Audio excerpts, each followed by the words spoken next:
That's me. That's my mother, and that's my older brother. This is my favorite picture of my dad, especially because if you look at his hands and the way he used to hold his glasses. So this is 1976, and this is just before he was elected as a member of parliament from Congress party.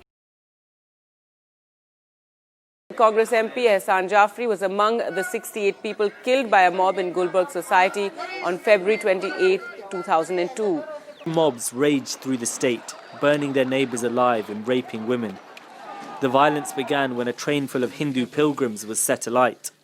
Over 1,000 people, mainly Muslims, were killed in the aftermath.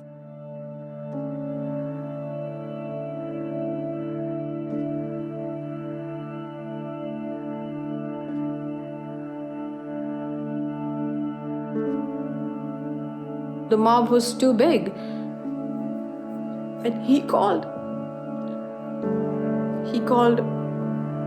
everybody. This is not something that happened in the middle of the night. It was daytime. We had a little tank in the center of the Gulbarg society, and the children, when they were burned, they, out of the heat and the pain, they ran and they jumped into the tank. So after a week, we were searching for bodies in the complex. They found very young bodies from the tank. My next door neighbor, their 2 children who used to study in the same school I studied, the girls, they were in my house, and they were burnt alive.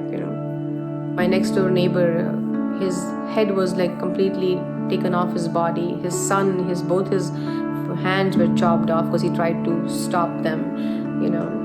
Bodies were found in the backyard, on the terraces, wherever they could get hold of an innocent person, they just butchered them.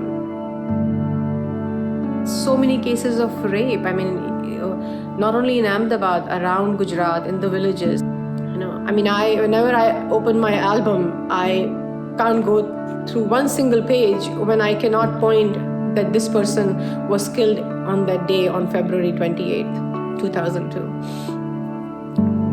I know everyone, simple people just wanting to live, work, day-to-day earners.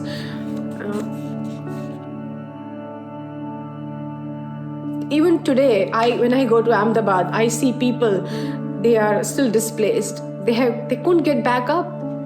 They are still suffering. It's very difficult to get back.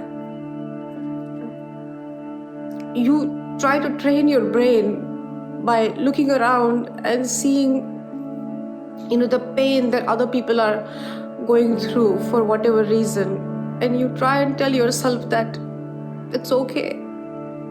It's a very wrong thing to comfort yourself.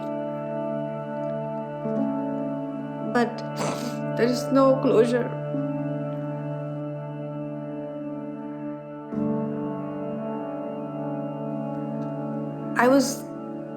I was a simple wife with mother of 2 children, even my father passed away.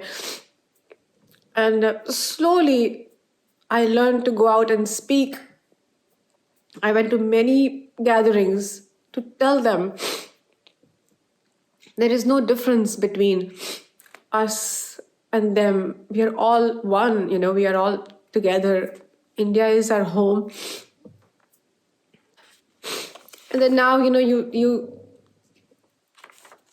you basically see all the things that are happening in India now, since 2002. It's just getting worse. The lynchings, of people.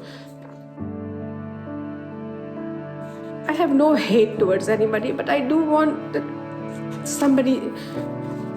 some higher power should intervene and stop this. We are already dying of hunger, poverty.